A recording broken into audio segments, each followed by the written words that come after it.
Today in Expert Answers, we're talking debt, specifically the Debt Service Suspension Initiative, or DSSI.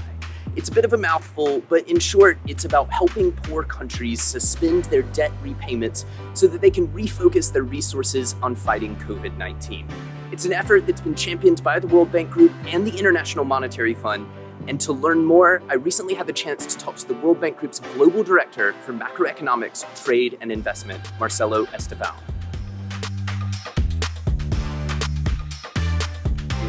Well, let's get started here. I have a ton of questions, and I know your time is limited this morning. Can you explain the impact that this pandemic is having in terms of debt distress for the poorest countries? Take us back to some kind of basic fundamentals here. My understanding is that even before any of us had heard of COVID-19, a lot of developing countries were already struggling with debt as a big issue for them. No, indeed, Paul, you're right. Many developing countries had already been on a worrisome debt path even before COVID hit. If you look at the average ratio of debt to GDP for all the countries that borrowed from IDA, the World Bank granted concessional lending arm, we saw reductions till 2013 in that ratio, including because of past debt forgiveness and high economic growth in the first decade of the 2000s. But since then, as a group, that ratio has been increasing, and the crisis exacerbated this trend because of the impact of the health crisis on the economy, and thus the ability of countries to repay their financial commitments and the need that they have to deal with the crisis. The crisis affected countries' ability to produce goods and services and export them, which had reduced fiscal revenues drastically. So there is also great pressure to spend more to protect the most vulnerable parts of society. Fiscal spending has been rising, which increased financing needs for all countries. So there is a combination here of a past trend started, say, depending on the country, but on average in 2013 of going up, that ratio that we follow to track the ability of countries to pay their debt, with the crisis that hit fiscal revenues and then and growth. So that ratio is going to continue to go up, probably at a higher rate than you've seen before COVID. It sounded like debt was already a pretty tough issue, if I'm understanding you correctly, even before the crisis comes along. It's this sort of multidimensional problem that has all of these issues that sort of require investment in the immediate response, making that original debt problem even tougher. So that sort of brings me to the idea of DSSI, or the Debt Service Suspension Initiative. It was endorsed by the G20 finance ministers back in April. That was 3 months ago. Is it working? Is it effective? It is helping. Like I said, countries need to find a way to finance greater fiscal spending, especially in light of reduced tax revenues and exports. The decline in exports also reduced the availability of foreign currency to finance purchases of fundamental things like medicines, for instance, to deal with the health crisis.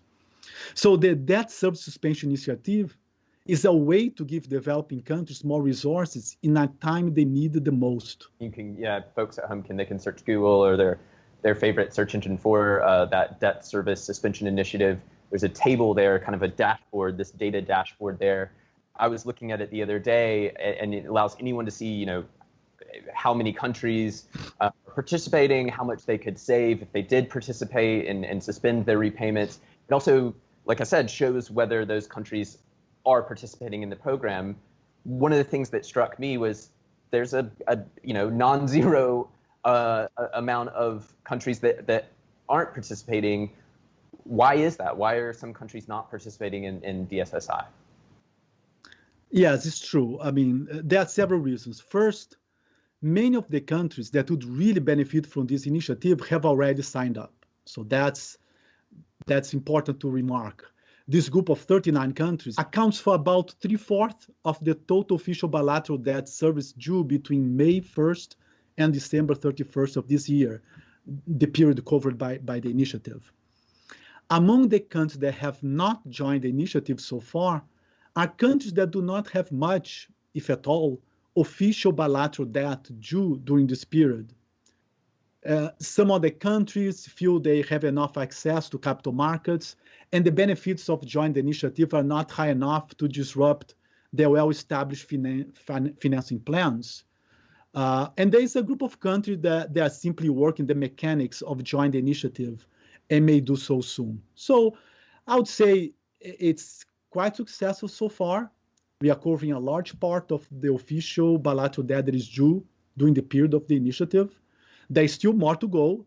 Some may not join because it's just they look at the benefits. It's not so great. They already all planned for the year and they can fund their activities. The bank and the IMF have been clear that the savings from participating in the DSSI and in the debt service suspension initiative, those savings, they must be used to respond to and recover from the pandemic. How, in your research and in your analysis of what's happening over the past few months, how are countries using the funds that they're saving by participating in DSSI? Yeah. Now, as I said before, fiscal revenues are going down, but the needs are going up. And the funds that countries would have paid in that service can be used to plug some of this hole and fund transfer programs targeted to the most needy among the population. And that's what most are doing. And our economists can help authorities increase the capacity to target these funds.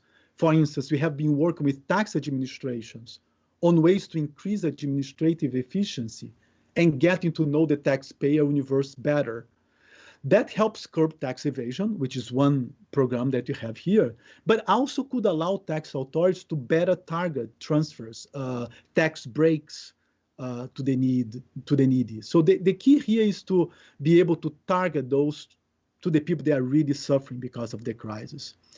Resources can also be directed to support viable firms that, for no fault of their own, are facing hard times.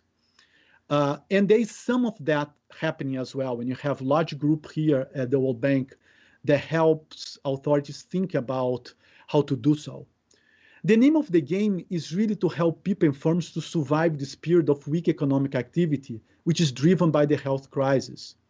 So we are working to protect the productive capital and processes so that firms and workers are ready to produce again when the health crisis dissipates and demand for products and services return. What we don't want to happen is that the crisis dissipates, there's an increased demand and people feel secure coming back to work and all that, but that process takes time because economic relationships that were established before got hurt by the crisis. And that would be a pity because the crisis is temporary. We are going to get out of this hole. Marcello, thank you so much for taking the time. I really appreciate the chance to sort of pick your brain about all the different stuff that's sort of happening on the ground as it relates to COVID-19 and as it relates to the DSSI initiative. Great. Thanks so much, Paul, and to all of you. Stay safe, stay healthy. Bye. I have to say, I always get super excited by the chance to talk to Marcello Estevão. He was the very first expert featured on this show back in November. If you didn't catch that episode, you can on the World Bank's YouTube channel. You can also learn more about what the World Bank Group is doing to respond to the coronavirus pandemic, worldbank.org/coronavirus. And you can send me and the team an email. Send us your feedback, your comments, your thoughts, expertanswers@worldbank.org. In the meantime, stay healthy, stay safe. We'll see you back here again soon.